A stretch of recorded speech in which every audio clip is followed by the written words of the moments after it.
Hey, what's up? It's Tackless, and today we're going to be looking at an incredibly simple jetpack tutorial. This is the simplest one that I could possibly come up with. Doesn't use any Boolean variables, doesn't use any variables at all, and it uses like 15 lines of code or less. It's really easy tutorial, and that's with aesthetics. So let's say I'm on this asteroid, and that asteroid's cool and all, but I want to get to that asteroid down there, because that asteroid's cooler. So I could just jump off and fly right to it. Now, this may seem like it's taking a little while, and if the speed of the jetpack isn't as fast as you'd like, you can always bump that up yourself. But it is space, so, you know, things are a long ways apart. But I can ascend, I can descend, and I can let go, walk around normally, and jump normally too with the aid of my jetpack. So, that's pretty much the tutorial. Or not the tutorial, that'd be one short tutorial. But that is what we're doing today, and I'm going to be showing you as fast as I can. So first off, I'm going to go into my attachments and delete his fire. I'm going to go into his brain and delete all the code I just did.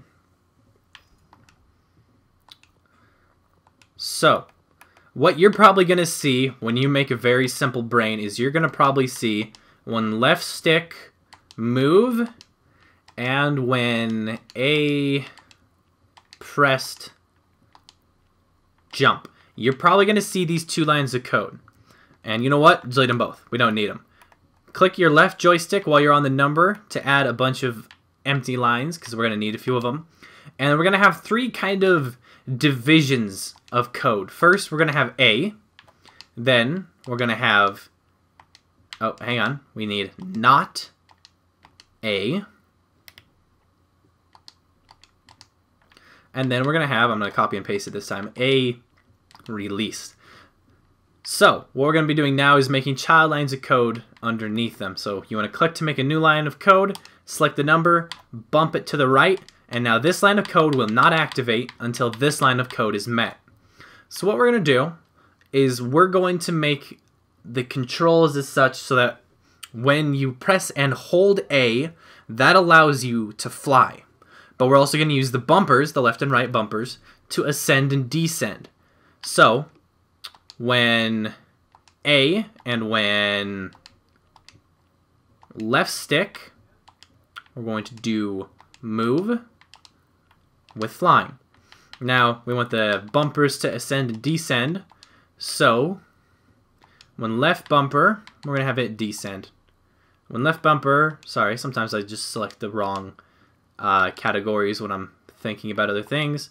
Move with flying in direction, world relative directions, world down.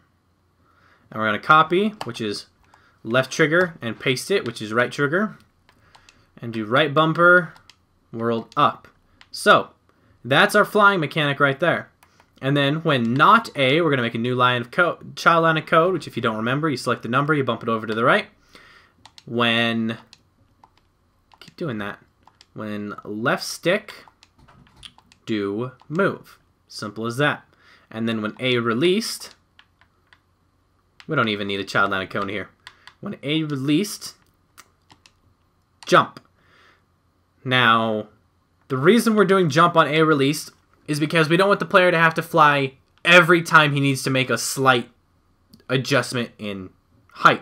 Sometimes he could just jump instead. And jumping kicks you out of flying mode back into walking mode. So we're doing two things at once here. Now this is the entirety of the code to make it function. Let's give it a shot. There are some aesthetics that we'll add on, but those are super simple as well. So, we've got our guy. He can walk around normal. He can jump normal. He can double jump normal.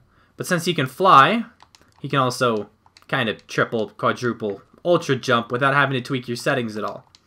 But when he starts pressing and holding, he glides. Now it's worth noting, he will glide in the direction the camera's facing. So now he's gliding down. Now he's gliding up. But in case you want to be able to look in a direction he's not flying, we added the bumpers so he can move up and he can move down in a controlled fashion. So, looks like everything's just working fantastically. Next, we're going to add the aesthetics. So, first let's add some sound. Go into our guy, and when A we're going to do play sound, and I have a fire loop that I like quite a bit.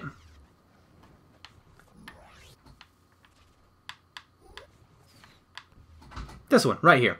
It's subtle enough, but it's also nice enough that you can hear it and it doesn't annoy you. So, I like to do that. And now we're going to add some code, preparing for an attachment. And this is the simplest way I could find how to do it. So, power on. We're going to copy and paste that. Power on, but instead of power on, we're going to do power off. So when not A, power off. When A, power on. So, that's looking good.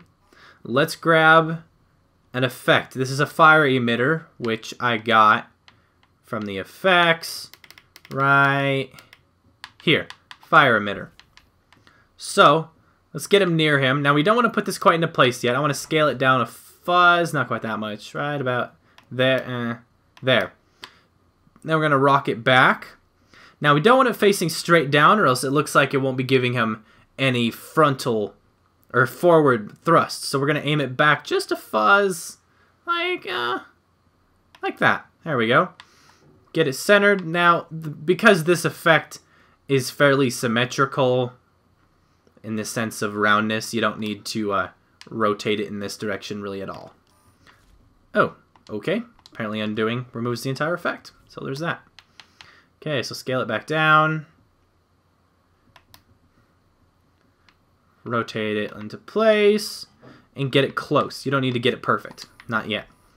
First, we're going to do powering. So we're going to select the player, and then we're going to select the effect. That should turn your effect off. Then we're going to do attach. We're going to, this time we're selecting the effect first. We're going to attach the effect, and you need to aim at the chest until you see a bubble appear around the chest. Now, it's a little bit hard to see from the front, from the back. I'm going to go to the front.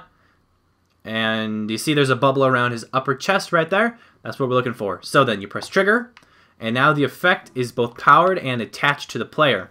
Now we can grab the effect and move it exactly where we want it. And I like to put it in the middle to lower bit inside the jetpack. There we go. Fantastic. Looks like he's ready to rock and roll with fiery and effects and everything. See? How cool is that? Now, you could also repeat this effect with smoke if you felt like that, but I feel like in the future they'd have, you know, smokeless fire. Or you could even use like an energy effect. I don't know. Really, it's up to you at this point. So that's how you can make a super simple jetpack. I'm going to do one in the future that limits on how long you can fly or has some sort of energy consumption that uses up while you're flying, like a fuel meter or something like that. I have a ton of tutorials I'm planning to do for you guys. A little bit of my dilemma here is that not all of them, either they're not sci-fi specific or they're fantasy specific, because I thought of these ideas while the fantasy pack was still around. Like, oh, look, like enemies are here. So the question is, do you guys want to see these tutorials, or do you want to see me focus on sci-fi specific tutorials for a little while? And more importantly, what tutorials specifically do you guys want me to do? Because I will do tutorials that you guys request. I have a lot of ideas coming up soon. Like, I'm going to show a few things. Man, it's like shooting fish in a barrel. But I'm going to show like how to do the heads-up display that you're seeing right now. I'm going to do fall damage, how to make fall damage work. I'm going to do pushy blocks so that they can activate a secret or something like that from the old Legend of Zelda games. I just have a lot of ideas. A better jetpack. I don't know, there's a lot of stuff we could do. I might do a tutorial on my more advanced robot, which you don't see in this tutorial, but I featured him in a previous video where he follows you around and he can attack and teleport and stuff like that. So, I have a lot of ideas, but I really want your guys' feedback on this. Please leave a comment of what you'd like to see me do a video of. I'd love to see what you guys' ideas are. So, thanks for watching. I hope this is helpful. Thank you everyone who's been subscribing since the full game launched. I've gotten a ton of new subscribers since the game launched. So, if these videos are helpful, please tell your friends, because Project Spark is an amazing game with tons of potential.